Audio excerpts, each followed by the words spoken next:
Boa noite a todos.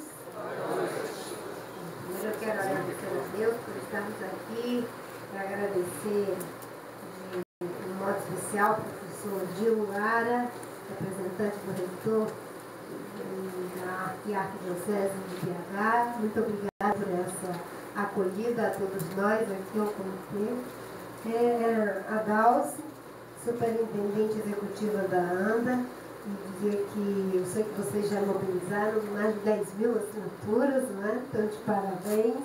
E todo esse esforço que vem sendo feito. Walter Oliveira, vice-presidente da Comissão de Direito Ambiental da OAB de Minas Gerais.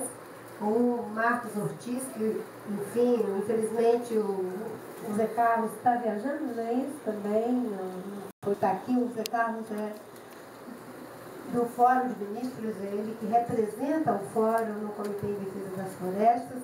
O Marcos é do INEF. A Laila Horta, representante da União Ambiental Universitária da PUC. Parabéns, é bom ver a juventude envolvida em tudo isso. E a todos vocês que estão aqui presentes, na pessoa do amigo João Serra, que foi secretário de Recursos Hídricos do Ministério do Meio Ambiente quando eu era ministra. Dizer que nós estamos diante de um desafio muito grande e eu tenho dito que nós temos motivações para mudar o Código Florestal. E pode ser a motivação certa ou a motivação equivocada. E eu acho que o projeto que está tramitando hoje no Senado, que veio da Câmara dos Deputados e que agora foi endossado pelo senador Luiz Henrique, ele parte de uma motivação que está equivocada, que é mudar o Código não para integrar as conquistas da Constituição de 88, não para integrar todo o esforço da legislação infraconstitucional feita pelo legislador derivado, não para atualizar o Código no sentido de promover o uso sustentável das florestas. Quer mudar o Código na perspectiva de não aceitar, de quem não aceita as conquistas feitas na Constituição de 88. E quais são essas conquistas? Primeiro, a função social da terra. Isso toda vez que aparece uma oportunidade, esses grupos com mentalidade bastante inatual do que está acontecendo no mundo, tentam revogar a ideia de função social da terra. Outra coisa que eles ficam querendo revogar é o artigo 225 da Constituição. Lamento, mas o artigo 225 da Constituição Federal diz que o ambiente saudável é um direito de todos os brasileiros. E as florestas são fundamentais para que tenhamos um ambiente saudável. Hoje eu vi uma apresentação lá no FMG, onde a pessoa responsável pelo programa de alerta do Ministério de Ciência e Tecnologia contra desastres ambientais estava mostrando que as chuvas, principalmente do sul e do sudeste, são produzidas na Amazônia. E se falarmos dos serviços ambientais que são produzidos pela Mata Atlântica e todos os biomas, do Pampa ao Pantanal, nós vamos verificar que a motivação não deve ser a de retroceder nas leis que protegem esses biomas. E eles ajudam a assegurar um ambiente saudável para todos. Eu acho que tem a motivação certa. E qual é a motivação certa? É aquela que quer estabelecer uma sinergia aonde nós vamos ter uma legislação que nos ajude a desenvolver mais e proteger mais. Parece um paradoxo, parece algo que não dá para conciliar. Mas esse é o desafio desse século, desenvolver e proteger ao mesmo tempo. E não é uma coisa de dizer que vamos conciliar apenas. A gente fala isso didaticamente para poder esclarecer, mas é integrar economia e ecologia. Esse é o nosso desafio, esse é o nosso grande desafio. Então eu digo que a competição pelo caminho de baixo, ela tem essa ideia de retroceder tem um nome. Eu chamo de competição pelo caminho de baixo. Nós temos duas formas de estabelecer a competição. Aqui é feita pelo caminho de cima e é feita pelo caminho de baixo. Na feita pelo caminho de baixo, não se respeita a legislação ambiental. Não se respeita a legislação trabalhista. Na competição feita pelo caminho de baixo, não se procura aumentar a produção por ganho de produtividade. Não se faz um esforço para agregar valor aos nossos produtos e não se tem uma visão de proteção e uso sustentável das bases naturais do nosso desenvolvimento. Isso é a competição pelo caminho de baixo. A competição pelo caminho de cima nos leva necessariamente a uma atitude de aumentar a produção por ganho de produtividade. Não é por expansão da fronteira agrícola.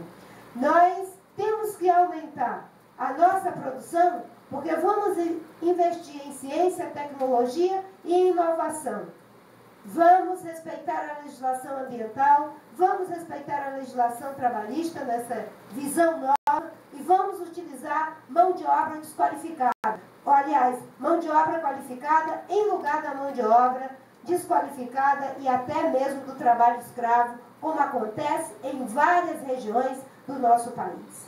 As motivações erradas para mudar o Código Florestal estão todas presentes no relatório do deputado Aldo e agora endossada pelo relatório do senador Luiz Henrique. O senador Luiz Henrique, do estado de Santa Catarina, um estado que vem sendo assolado por desastres ambientais, apresentou na Assembleia Legislativa uma iniciativa que remove praticamente a proteção do que resta de floresta ainda no seu estado.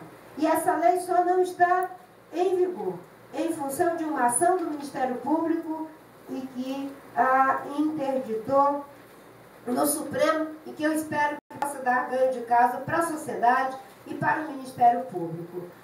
Eu acho que o governo, infelizmente, está repetindo os mesmos erros que cometeu na Câmara dos Deputados.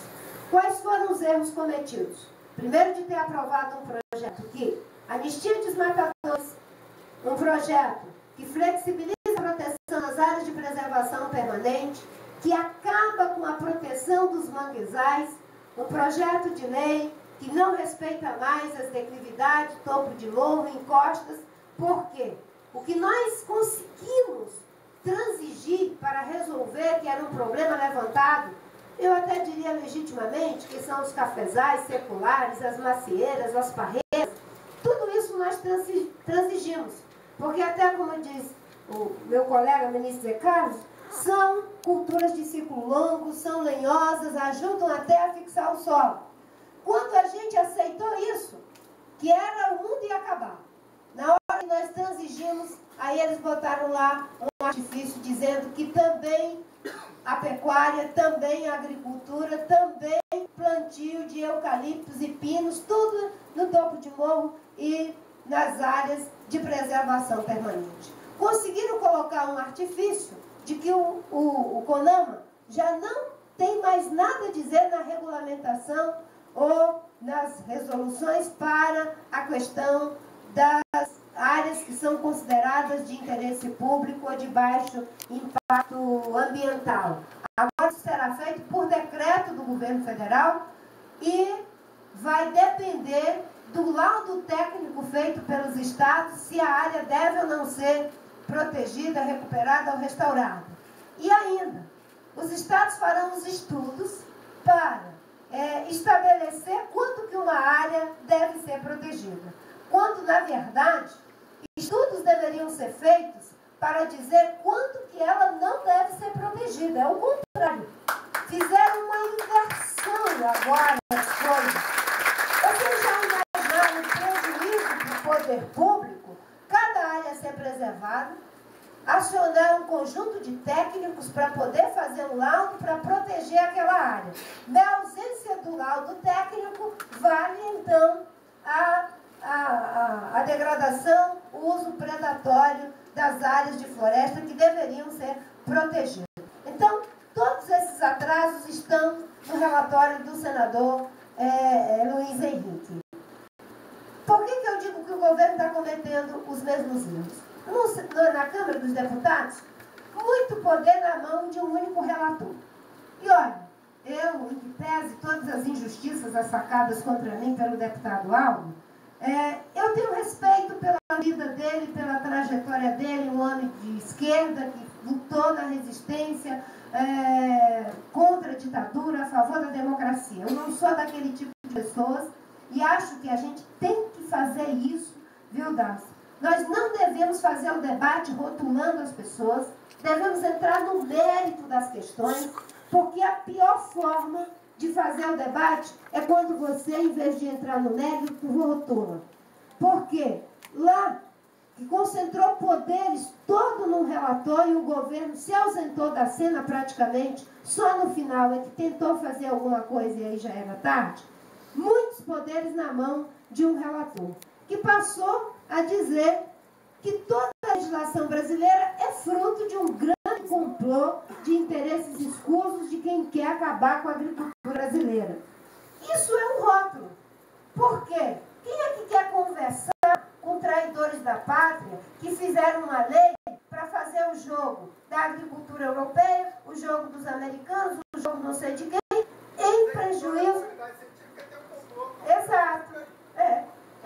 Em prejuízo dos interesses da sociedade. Isso é um desrespeito à comunidade científica, é um desrespeito ao legislador infraconstitucional, é um desrespeito às organizações da sociedade civil que lutaram para ter uma lei de crimes ambientais, que lutaram para ter um Sistema Nacional de Unidade de Conservação, uma lei de gestão de florestas públicas, uma política nacional de meio ambiente, e que lutaram em plena ditadura e conseguimos o único conselho deliberativo dessa república, que é o CONAMA, em plena ditadura militar. Na democracia, a gente está subtraindo as competências do CONAMA. O que acontece agora no Senado? No Senado, mais uma vez, eu acho que o governo está deixando as coisas na mão de uma única pessoa. O senador Luiz Henrique é relator na CCJ, é relator na Comissão de Ciência e Tecnologia e relator na Comissão de Agricultura. O Jorge Viana é relator na Comissão de Meio Ambiente. E vocês acham que vai prevalecer um relatório de uma única comissão em prejuízo de um único relator que consegue aprovar o seu relatório em 3 comissões de mérito? Olha, e ainda nos aspectos de constitucionalidade, muito difícil. Então, nós vamos precisar nos mobilizar muito para que o compromisso de aceitar as propostas que não foram aceitas na CCJ comecem a ser aceitos agora na Ciência e Tecnologia e na Comissão de Agricultura. E para que o Jorge Viana possa minimamente integrar as emendas que a sociedade está apresentando. E é por isso que foi criado o Comitê em Defesa das Florestas e do Desenvolvimento Sustentável, composto pela OAB, pela CNBB, pela ABI, pelas organizações todas aqui do Movimento SOS Floresta, e eu fico muito feliz de ver os estudantes aqui, a maioria de vocês são todos jovens, cuidando do futuro da gente. Do futuro, o Chico Mendes, há muito tempo atrás, antes de morrer, fez uma carta aos jovens do futuro. Olha, a gente precisa fazer uma carta aos jovens do presente, sabe? Jovens do presente, porque essa discussão ela está completamente atravessada. Estão fazendo com que uma parte que foi ouvida, como disse a Dalcy, seja transformada no conjunto da sociedade brasileira. Não foram ouvidas as organizações da sociedade brasileira. E temos que relativizar, inclusive, essa história de agronegócio. Por quê? Quando a gente diz o agronegócio, é como se fosse todo mundo. Aí é mais uma vez o rótulo. Existem pessoas e segmentos do agronegócio brasileiro que, infelizmente, ainda não vieram à cena e não estão concordando com essa proposta que está aí. E é fundamental que o movimento cada vez mais cobre desses setores que venham à cena, porque eles pagarão um preço muito alto lá fora, porque a nossa agricultura vai ser rotulada de estar acontecendo em função do desmatamento e de todos os desastres que advirão a partir daí. Então, eu estou feliz de ver e parabenizo vocês todos aqui nesse auditório lotado de pessoas que têm compromisso com essa causa há muitos anos. Eu estou há 32 anos nela e vejo a juventude como uma esperança. A esperança de mobilizar-se para que a gente tenha o Código Florestal, não dos ambientalistas, não dos ruralistas, mas o Código Florestal da sociedade brasileira. A presidente Dilma assumiu um compromisso comigo, com a sociedade, de que ela vetaria qualquer projeto que significasse aumento de significasse anistia para desmatadores. Só a possibilidade de ser aprovado já aumentou o desmatamento no Mato Grosso em 450%. Aumentou no sul do Amazonas, aumentou em Rondônia. Já é mais do que motivo para ela vetar. Mas, aumentou em Minas Gerais, estão dizendo aqui também. É o efeito psicológico do Código Florestal retrógrado. Porque não existe o efeito psicológico da inflação, o pessoal daquele tempo sabe. Acontecia algumas coisas, o mercado está de mau humor, a inflação subia, qualquer coisa que inventasse, subia a inflação. Era o efeito psicológico da inflação. Existe efeito psicológico do desmatamento. As pessoas ficam na expectativa de que a lei não é para ser respeitada, e que se fizer cara feia, os parlamentares, os governos vão lá e mudam a lei. E aí quem cumpriu a lei é transformado no bobo da corte. Porque, note bem, ele aqui tinha uma fazenda, respeitou o que estava na lei. Suponhamos, antes da mudança de 50% para 80%, no caso da Amazônia, porque da Mata Atlântica, do Cerrado e dos outros biomas, permanecem os mesmos percentuais. Ele preservou 50%. O outro detonou tudo. Aí o que acontece agora? Quem detonou toda a sua área vai ter a sua área consolidada. Ele não pode mais desmatar daqui para frente. A fazenda ou a área dele será desvalorizada. Por que vocês acham? Alguém vai querer comprar a propriedade dele, que 50% não poderá ser usada, teoricamente, porque pode fazer manejo. Ou do outro que pode usar 80%, é claro que a que pode usar 80% é que está mais valorizada. Então, e ainda tem o seguinte, você tem 20 anos para fazer a recuperação das áreas que precisam ser recuperadas. Você vai recuperando, me parece que é 5%, né, Carlos? A cada 2 anos. A cada 2 anos, 5%. Então, você pode utilizar, a partir dos primeiros 2 anos, 95%.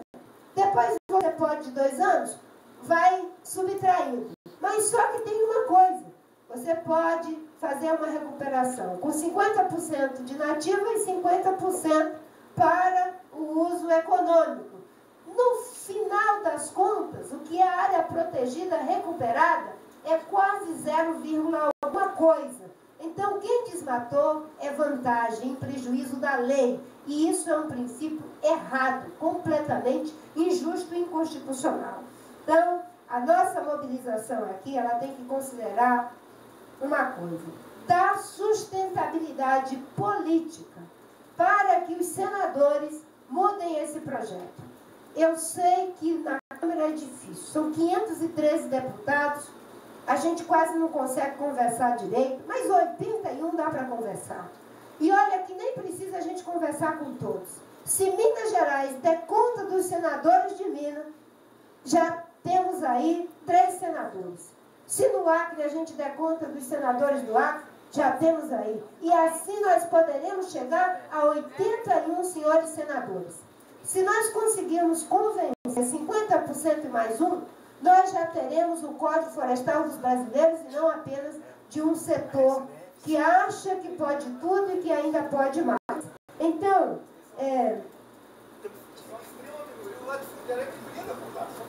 pois é, mas o problema é que nós temos uma pesquisa que dá conta que 80% da população não quer essa mudança. 80% dos deputados votaram a favor da mudança. Eu espero que 81 senadores se realinhem com os 80% da sociedade. Mas para isso a gente precisa dar um pouquinho de coragem para que eles se sintam mais seguros. Assinando o abaixo assinado, e aí eu acho que aqui todo mundo tem que sair coletando as assinaturas para a gente conseguir 1 milhão de assinaturas ou mais. Mandando cartas, e-mails, o que for, torpedo, não vou dizer canhão, que pode ser mal entendido, para os nossos representantes, para que eles tenham a clareza de que são eleitos para representar, não é para substituir. E, de alguma forma, um processo de autoconvocação para que a sociedade saia desse lugar de espectador da política para ser protagonista. Se a gente conseguir uma grande mobilização, pode ter certeza, vai aparecer uma maioria encorajada a votar com a sociedade. Porque acontece uma coisa muito impressionante. Na hora que há uma grande mobilização, as pessoas têm coragem de manifestar uma posição. Lembra na votação das diretas? Era uma minoria que era a favor de direta já. Começou o movimento das diretas e foi aumentando. Lembra o episódio do impeachment do Collor? Era uma minoria que estava a favor de impeachment o Collor. Começou uma mobilização da sociedade, houve um encorajamento em que as pessoas iam na tribuna, faziam verdadeiras declarações a favor, né, do impeachment do Collor. Isso foi a dimensão da sustentabilidade política. Pode ter 80% que não querem a mudança. Começarem a dizer isso, a botar isso no papel e assinar embaixo, as pessoas vão se sentir encorajadas a não fazer essa mudança. Por último, a base do governo. A base do governo precisa tirar a presidente Dilma dessa situação difícil. Qual é a situação difícil? Ela disse que vetaria. Se o Senado e a Câmara dos Deputados aprovar, nós teremos aí 80% do Congresso contra os 80% da sociedade. Se ela não vetar, 80% da sociedade está contra. E se ela vetar, vai comprar uma briga com 80% do Congresso. Logo, é fundamental resolver o problema fazendo uma negociação que escute a todos. E não as audiências, como foi dito, que é muito mais um espetáculo, em lugar de se discutir o mérito do que será esse novo Código Florestal. Eu estou participando do comitê, eu, Zé Carlos, o Recupero, o Coutinho Jorge, o professor Paulo Nogueira, o professor Henrique Brandão. Eu vou contar todo mundo. São 10 senhores ex-ministros de meio ambiente, o Zequinha, o Mink, dá mais de 500 anos de idade, somando todos nós juntos. E é claro que eu sou a que contribui menos com tudo isso. Mas eu nunca vi todos os ministros, ex-ministros de meio ambiente, do PSDB ao PT, do PT a um que foi ministro na época da ditadura, o professor Paulo Nogueira. Todos alinhados, trabalhando contra o projeto que está aí e defendendo as propostas que o movimento está defendendo aqui. Por isso que eu acredito muito no jeito mineiro de fazer o convencimento. E eu acho que vocês aqui têm a oportunidade de conversar com outras universidades para criar um comitê semelhante a esse. E é claro que esse aqui, como foi o comitê mãe, teve aqui a presença de todos nós. Mas não precisa ter aqui a Marina, o magnífico reitor. Não, vocês vão fazendo esse movimento como se fosse uma bola de neve. Os outros estudantes, e eu acho que a gente tem que envolver também as crianças. Criança não pode botar título de eleitor, nada. Mas faz uma ficha para a criança, de um lado é ela com a assinatura dela e tal. E do outro ela pede o endosso para o professor, para o pai, para a mãe, para o avô, sabe? Porque assim a gente vai conseguir essas assinaturas. Nós estamos diante de um problema que é muito grave. Porque o Código Florestal virou uma espécie de Armagedon dessa luta. Se derrubarem, se arrombarem essa porta, pode ter certeza, virá o resto. E aí é passar por cima da lei de crimes ambientais, aí é passar por cima da... Não, se eu for fazer isso agora, eu vou fazer toda. Se Um atrás do outro. Eles não gostam. Eles se organizaram durante anos. Só que é só a minoria da população. Eles se organizaram. eu acho que organizado nós também estamos. E não vamos rotular, não é? Inclusive as progenitoras dos nossos companheiros. Que elas não têm culpa.